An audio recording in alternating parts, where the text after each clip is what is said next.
আজকে গাড়িকে দিতে যাব সেকেন্ড সার্ভিসের জন্য, 2 বছর কমপ্লিশন অফ সার্ভিস। গাড়ির মধ্যে যা আছে জিনিসপত্র একটু সরিয়ে নিতে হবে, গাড়িটা খালি করব। এক্সপেক্টেড কি 7 থেকে 8 দিন তো মিনিমাম থাকবে। এটাও খালি করতে হবে, সেরকম কিছু নেই, কুশনগুলো খালি করে দেবো।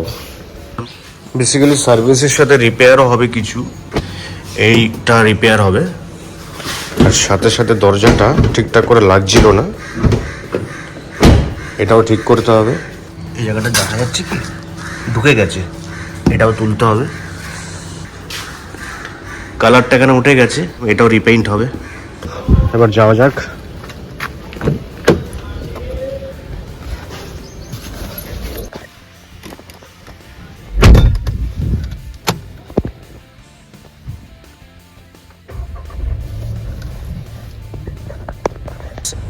আমার বাড়ি থেকে সার্ভিস সেন্টার এখন মোটামুটি হয়ে গেছে 22 কিলোমিটার। যেটা আগে ছিল এখান থেকে আমার 3 কিলোমিটার, সেটা এখন হয়ে গেছে 22 কিলোমিটার। দেখা যাক নতুন সার্ভিস সেন্টার তো নতুন ঠিক নয়, ওরা জায়গাটা চেঞ্জ করেছে, লোকজন একই আছে। সেখানে গিয়ে দেখি আজকে নতুন কি এক্সপিরিয়েন্স হয় ওদের সাথে। এখন বাজে 9:10, পৌঁছতে মোটামুটি 1 ঘন্টা লাগবে। আমি মহেশতলাতে কেন গেলাম না, মহেশতলাতে না যাওয়ার একটাই কারণ, সেটা আমার মনে হলো কলকাতা থেকে একটা সার্ভিস সেন্টার কমে যাওয়া মানে কিন্তু মহেশতলার যে সার্ভিস সেন্টারটা রয়ে গেছে সেটার উপরে খুব খুব প্রেশার হতে চলেছে। তো এই কারণেই আমার মনে হয়েছে যে মহেশতলা না গিয়ে আমি মধ্যমগ্রামে যাই, তাতে অ্যাটলিস্ট আমার মনে হয়েছে যে ওখানে গেলে একটু ভিড়টা কম পাবো, গাড়িটা একটু তাড়াতাড়ি পাওয়ার সম্ভাবনা আছে। 7 থেকে 10 দিন থাকবে না আমাদের কাছে গাড়িটা। সব থেকে বেশি খারাপ লাগছে আমার ওয়াইফের, কারণ গাড়ি হয়তো প্রতিদিন বের করি না, কিন্তু গাড়িটা গ্যারেজে থাকলে ওর একটা মেন্টাল পিস থাকে যে হ্যাঁ ঠিক আছে, যখন ইচ্ছে হলো তখন একটু বেরিয়ে পড়লাম, বাড়ি থেকে ঘুরে এলাম। আজকের আকাশটা কিন্তু দারুণ, একদম ব্লু কালার দেখাচ্ছে। এসে গেলাম মধ্যমগ্রাম চৌমাথা থেকে ডান দিকে নিতে হবে বাদু রোড, মনে হচ্ছে এসে গেছি। বাদিকেই কোনো একটা ছোট্ট গলির মতো হবে বা রাস্তার ওপরেই হবে, ম্যাপে এটা দেখাচ্ছে।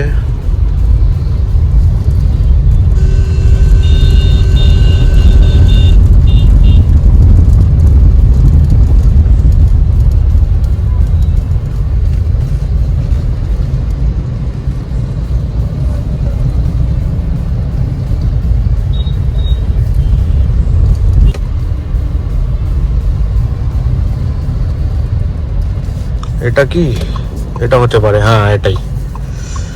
ফাইনালি পেয়ে গেছি।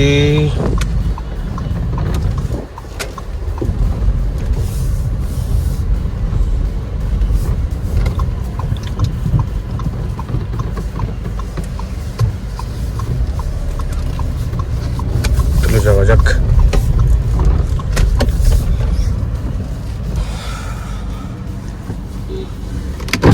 হ্যাঁ 0603 0603 দেখে নাও যদি কি হয় তাহলে 15 ঢুকে দেবে। 15,676।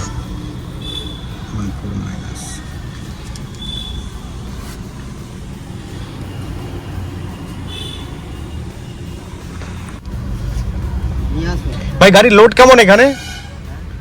ওখানে থেকে লোড কম না বেশি? একই লাগছে। তো গাড়ি মোটামুটি এক্সপার্ট এখন দেখে গেছে, ওয়ার্কশপের কাজ যেটা হবে সেটার জন্য। এখানে যে এক্সপার্ট আছে পঙ্কজ দা, সে খুব ভালো, ও আমাকে সাজেশন করলো যে এটার সাথে ব্ল্যাক লাইটিংটা চেঞ্জ করতে, তা না হলে ভালো ফিটিং হবে না, লুজ থাকবে। তো ওটা চেঞ্জ করেই দেবো, যেহেতু আমার ইন্স্যুরেন্স ক্লেম হবে। বাকি ওরা যেটা ভালো করবে। গাড়ির প্রচুর লোড, প্রচুর গাড়ি পড়ে গেছে এখানে।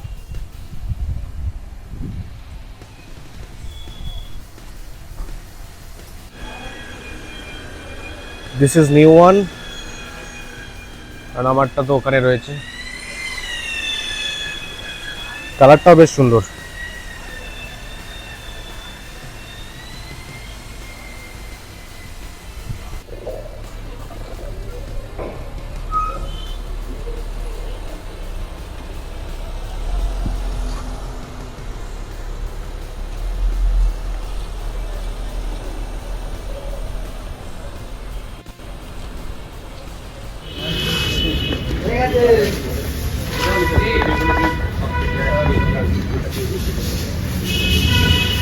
উজ্জ্বল উজ্জ্বল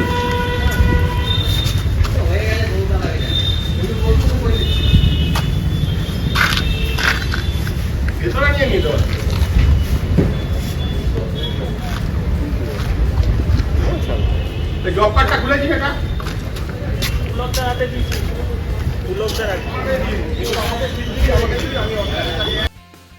আচ্ছা, এখানে বলে রাখি, ওরা কিন্তু দুটো জব কার্ড আমাকে দিয়েছিল। একটা দিয়েছিল সার্ভিসের জন্য, আর একটা দিয়েছিল আমাকে গাড়ির যে রিপেয়ারের কাজ হবে সেটার জন্য। তো সার্ভিসের জন্য যে জব কার্ডটা ছিল সেটার মধ্যে ইনক্লুড ছিল আরও দুটো জিনিস, যে দুটো আমি করিনি। সেটা হলো যেমন গাড়ির অ্যালাইনমেন্ট, কারণ আমি 1 মাস আগেই গাড়ির অ্যালাইনমেন্ট বাইরে থেকে করিয়েছিলাম সিএর শপ থেকে। সেকেন্ড হচ্ছে ওয়াইপার চেঞ্জ। ওয়াইপারটা আমি ভাবলাম বাইরে থেকে অর্ডার করবো, ওদের এখানে 1500 টাকা চার্জ করছিল, তো ফালতু ওখান থেকে আমি করাইনি। তো ফাইনালি গাইজ আজকে হয়ে গেল কমপ্লিট সার্ভিসিং অ্যান্ড রিপেয়ারিং। রিপেয়ারিংয়ের পরে কি কাজ হয়েছে একবার দেখিয়ে দিই। এই যে এটা যেটা বলছিলাম রিপেয়ারিং করা হবে, সেটা কিন্তু রিপেয়ারের পরে এরকম দেখাচ্ছে, পুরো একদম ক্লিয়ার। দরজাতে যে প্রবলেমটা ছিল সেটাও কিন্তু মিটে গেছে, দরজা ওকে আছে। এখানটাতে স্টিকার লাগানো ছিল সেটা তুলে দিয়ে এটাও রিপেয়ার হয়ে গেছে। তো টোটাল বিল যেটা এসছে একবার বলে দিই।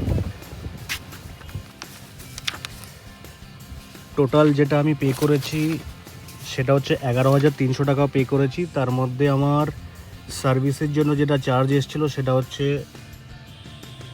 10,329 টাকা। আর ইন্স্যুরেন্স ক্লেম যেটা আমি করেছি রিপেয়ারের জন্য, সেটা টোটাল বিল এসেছিলো 25,144। এখানে আমাকে 1,000 টাকা পে করতে হয়েছে, বাদ বাকি ইন্স্যুরেন্স কোম্পানি থেকে হয়ে গেছে। এটা গেট পাস। তো এখন বেরোবো গাড়ি নিয়ে।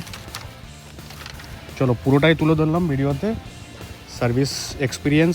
যদি এরপরও কিছু জানার থাকে, তোমাদের যদি কোনো কোশ্চেন থাকে আমাকে কোশ্চেন করতে পারো, আমি অ্যান্সার দেবো।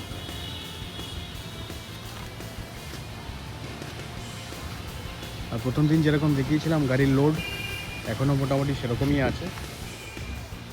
দেখতেই পাচ্ছ এখানে এরকমই সবসময় লোড থাকে গাড়ির। তারপরও যতটা টাইম ভেবেছিলাম যে লাগবে অতটা লাগেনি। মোটামুটি 8 থেকে 10 দিনের মধ্যে গাড়িটা ওরা হ্যান্ড ওভার করেছিল। সার্ভিস তো একদিনের মধ্যে হয়ে গেছিলো, শনিবার দিয়েছিলাম, ওরা সোমবার আমাকে ফোন করেছিল যে সার্ভিস কমপ্লিট। যেহেতু আমার ওয়ার্কশপের কাজ ছিল, গাড়িটাকে আমাকে এতদিন রাখতে হয়েছিল।